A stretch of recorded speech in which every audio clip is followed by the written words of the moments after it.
I made these Christmas trees the other day, and I thought they turned out really cute. I'll have to put some better pictures so you can see them.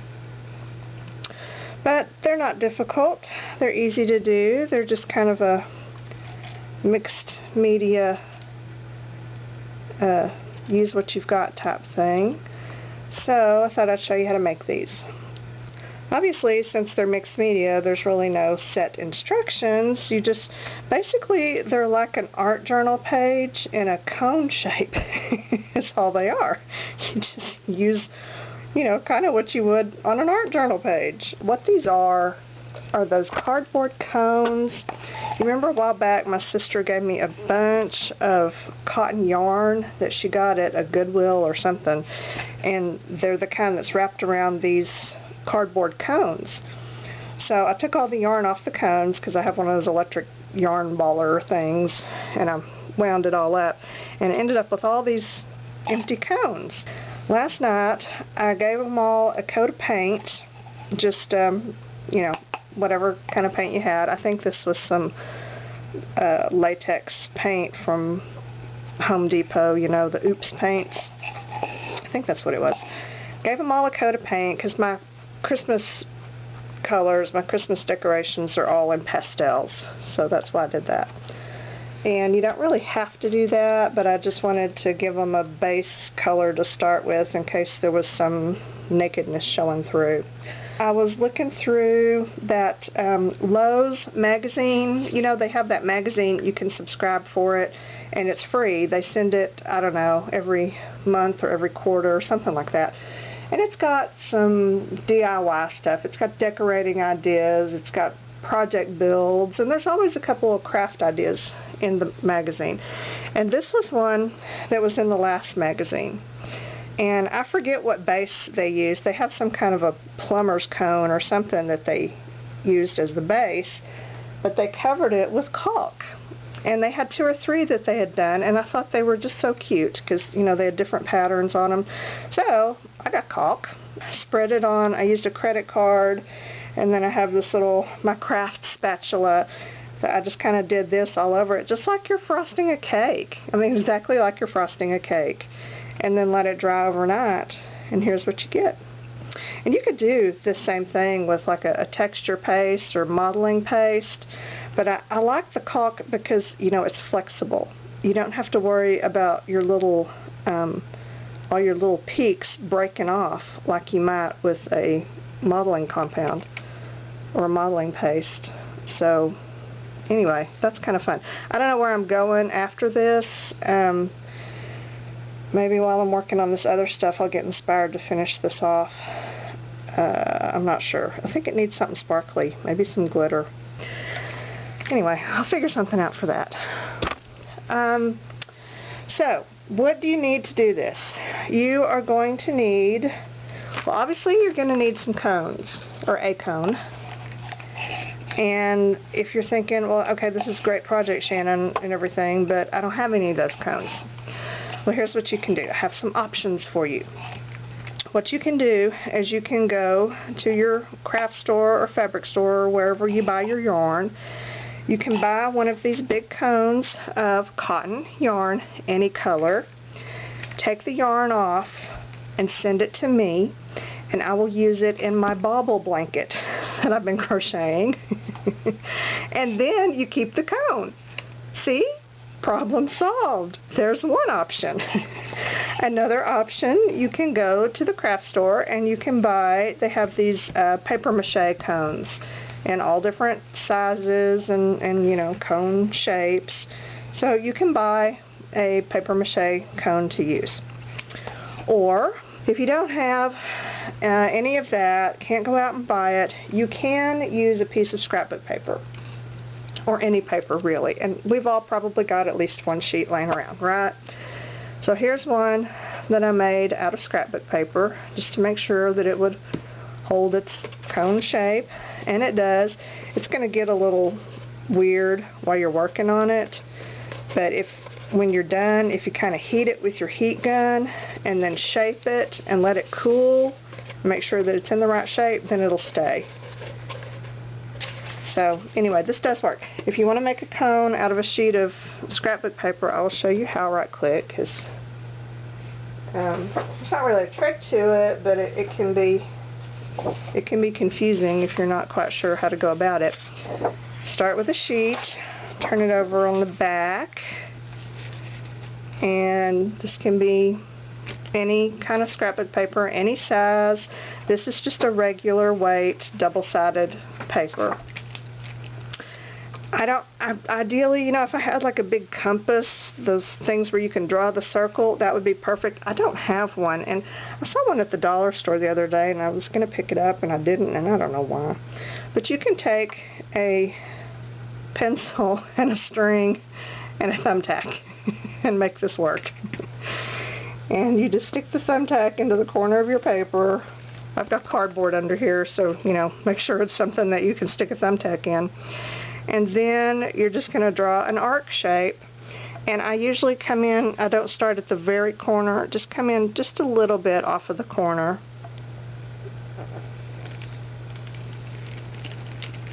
And there you go. So you're basically just making a semicircle shape. And this little thing just makes that so much easier. No measuring, no fussing, just tie string. And then you're going to cut it out. And you could use some decorative edge scissors if you want. Make a little, you know, scalloped edge or something on your cone.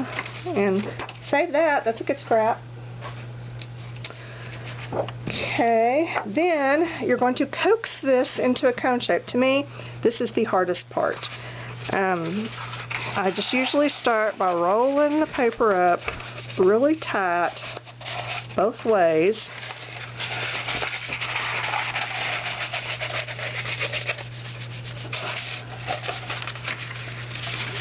And you can see where to go from here, right? You just kind of start at the tip. And it is it's not as easy as you might think. It doesn't just automatically want to go into a cone shape. You have to kind of coax it. And I'm fussy about my tip. I like my tip to be nice and pointy. So there we go. Start at the tip, get nice and pointy, and then squeeze this around. This is a Christmas tree. This is a party hat. Okay? There's a very fine line between Christmas tree and party hat. Be careful. What I usually do is take some double stick tape. This good, you know, kind, or you can use your ATG gun or whatever kind of double sticky tape you like. And you could also use glue, like any kind of a quick drying tacky glue. Scotch makes a quick dry tacky glue, or Tombo's Mono Multi Liquid Glue is good. Beacon 3-in-1, Halmar.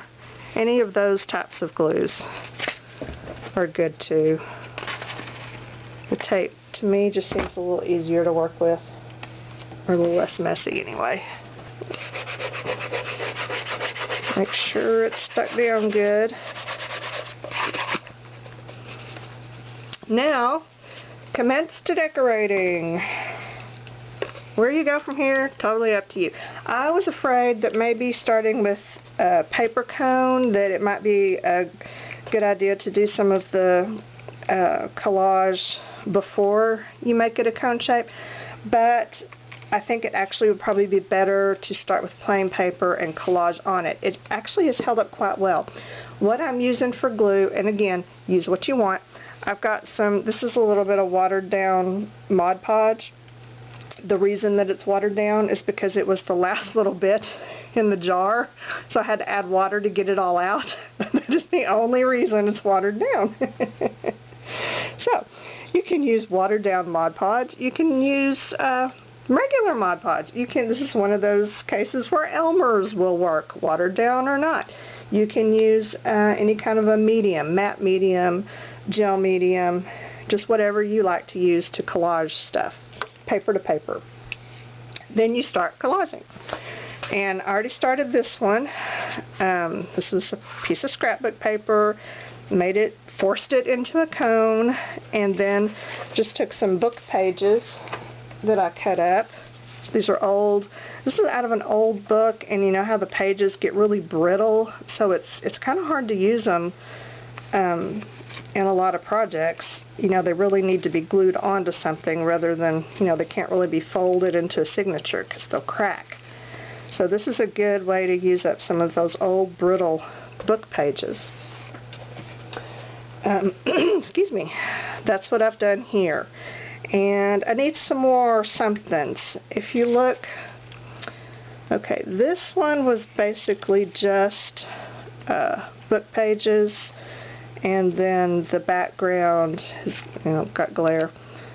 The background is, it looks watercolored. All I used on here was Pitt pen markers, the big brush Faber-Castell markers, and which looks kind of watercolored, and you get that because the base was Mod Podged, and they get real blendy over the Mod Podge. On this one, I used the book pages, but I also used some of that texture tape, you know, drywall texture tape is on there. So that's what I used, and then some gel pens, black and white, and the really fine gold thread is wrapped all around it, and some ribbon. So that's what I used. For this one, let's see, oh yeah, and this one also I used, you can see how the words in the text right here, it's really dark, but right here it's muted. It's, you know, like hazy looking, and that is because I also collaged on there some pieces of glassine from this bag. Kind of toned it down and made everything all blendy. So there's an option. So now we just decide what else we want to put on here. I want something else in the background, some kind of little collagey bits. And I think, I don't know, you know what just popped into my head? Washi tape popped into my head. Why did it do that? I don't know. Let's see. Let me go find my washi tapes. Okay, I'm going to use some bits of this. Oh, you know what? I've got some, maybe my homemade tapes. See if there's anything in here that jumps out at me. These are my homemade washi tapes, or scraps and pieces of tape. I think these someone had sent in some Happy Mail and had used on their packages, and I peeled it off and kept it. I'll use it. You know, some of these random little bits, those are a little bit dark though, but these lighter ones, those are not half bad. Yeah, these are all going to be too bright.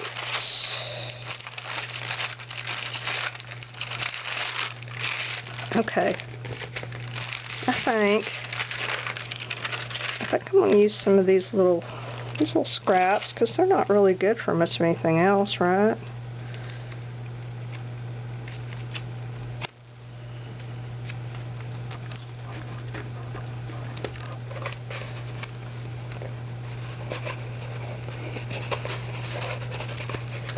It's difficult to plan spontaneous randomness. I like that. I like it a lot. I'm feeling like I need something else for the background, and I'm feeling like maybe some of that glassine, since I've already got it. Okay, I'm going to tear this into some chunks, and I'm not going to talk while I do it because it's going to make lots of noise, but I'm going to let you listen to it because you know how I love the crinkly sounds, and I know many of you do too. So let's just sit back and enjoy.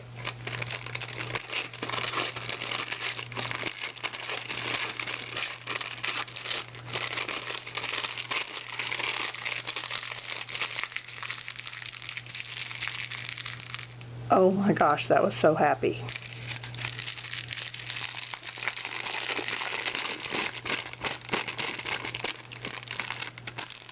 Okay.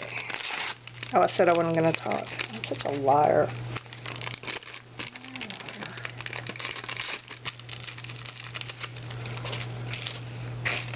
Okay.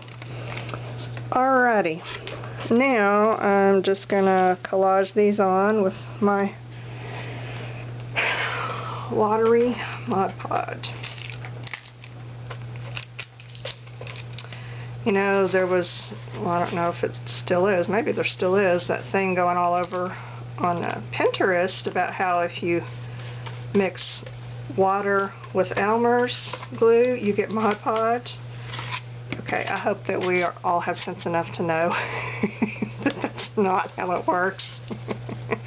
When you mix water with Elmer's, you get basically watery Elmer's.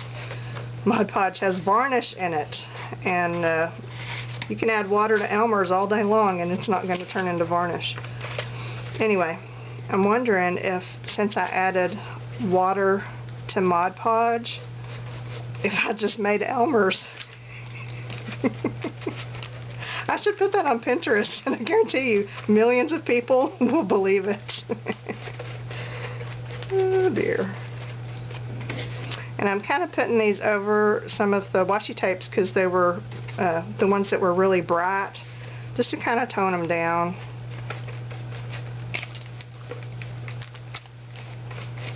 But I am going to put it randomly everywhere, you know, planned randomly. So this is a great way to kind of tone down your background and make it blendy without having to use gesso, which works just fine. But you know, a lot of the times, a lot of the art journal pages I see, it just kind of screams, the background screams, I've been gessoed. You know, it's just got that look. So this is a good way to get the gesso effect without the gesso. So there you go. Alright, and I'm going to make sure that I've got a good solid coat of glue on here because of what I'm going to do next. And while this is drying, I can show you, or actually I can work on my other one. I've got another one kind of planned in my head, but it hasn't come out yet. So let's just let that dry. Okay, here's what I was looking at last night. I was thinking about doing, no, don't spill please. Alright, I painted this one with some weird kind of yellowish, I don't know what. And then I saw this piece of fabric that I got in some recent Happy Mail. And okay, look how festive. Isn't that awesome? Okay, it's going to give me fits because there's going to be a seam, and I'm going to have to live with that seam. Now, you know what I can do? I can do some straps this way. Well, maybe it won't be so bad. Okay, I'm pre-worrying about covering it. I'm not even to that point yet. Here's what I thought I would want to do. Okay, here's what I'm thinking. Okay, I want this on here for sure, and which I think this looks really good, and it pops off of the background, but the background to me is a little bit too stark, you know. It's just too plain. Even though it's not white, it's not making me happy, basically. I want some color in the background. So I actually, last night, I coated this with just one layer of my watery Mod Podge, my homemade Elmer's. And I'm going to take these are the Faber-Castell big brush pit pens. And you can really almost watercolor with them because they get really smudgy when they're on a sealed background. They will do this over Mod Podge, and I don't know, I may need another coat. We'll see. They'll do it over Mod Podge, they'll do it over gesso. I haven't tried it over a gel medium, But I would think they would do it because the gel medium does give a kind of a smooth surface. So I bet it would work. And that's how I got this effect here, this sort of watercolored. This cone was a pastel pink to begin with, and then I just went in with my markers and just scribbled basically, and then smudged it. And it really looks almost watercolored. So, oh, I just knocked my top off.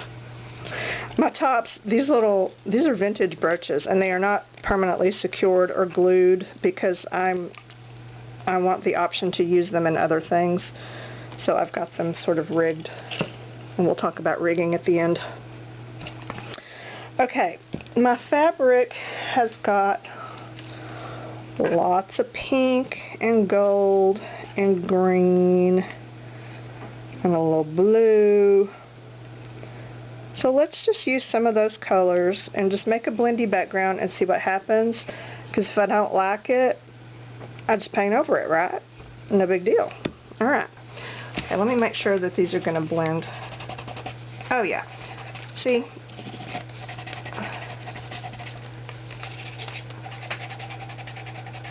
Okay, anyone can do this. A 2-year-old can do this. We're just scribbling and smudging.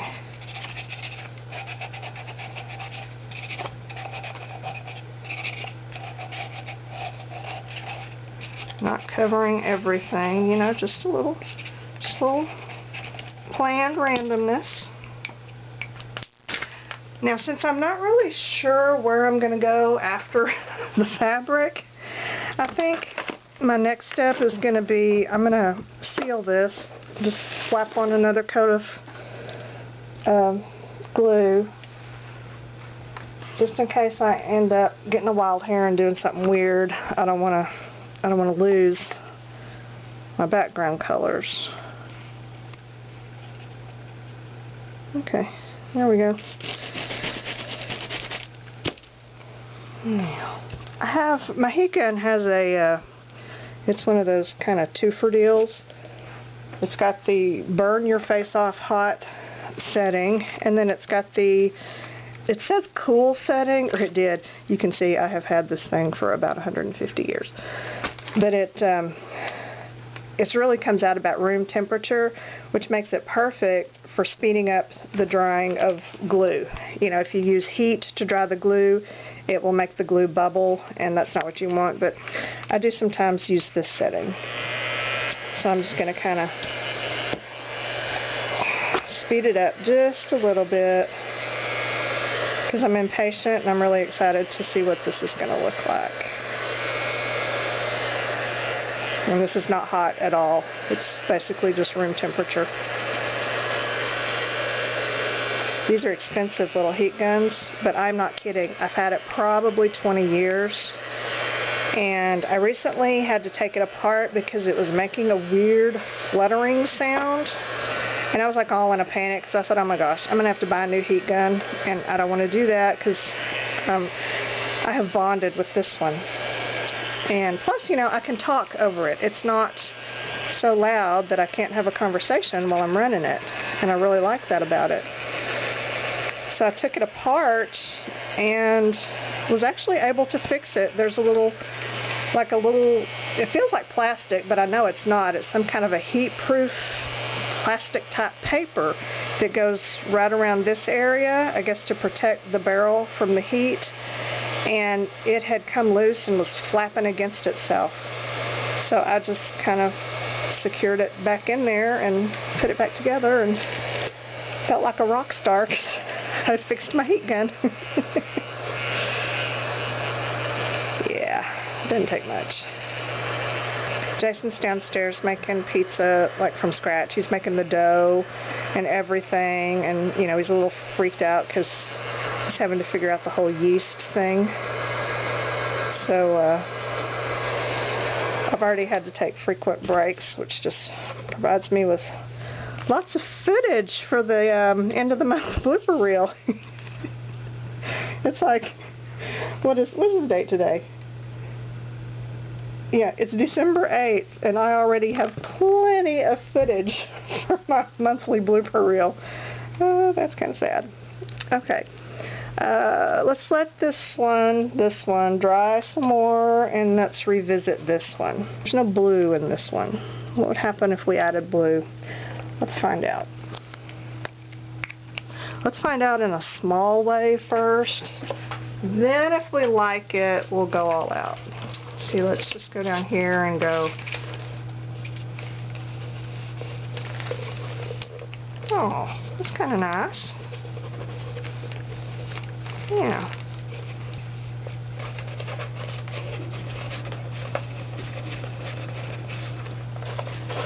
That works. I'm kind of feeling some orange for this one. Not bright orange or pumpkin orange, but just maybe a peach. This one is kind of a peachy pinky. Let's see what that does.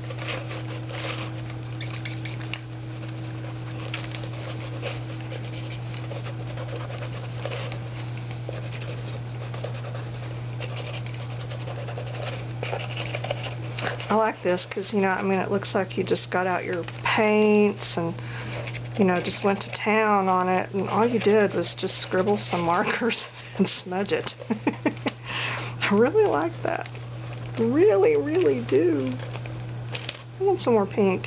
Now it needs some yellow, and it needs this kind of weird gold. No, it needs, you know what? Everything looks better with a little yellow ochre, I always say. It just has a tendency to just pull everything together. Just almost always add yellow ochre to everything at some point. This isn't really yellow ochre, but it's close enough.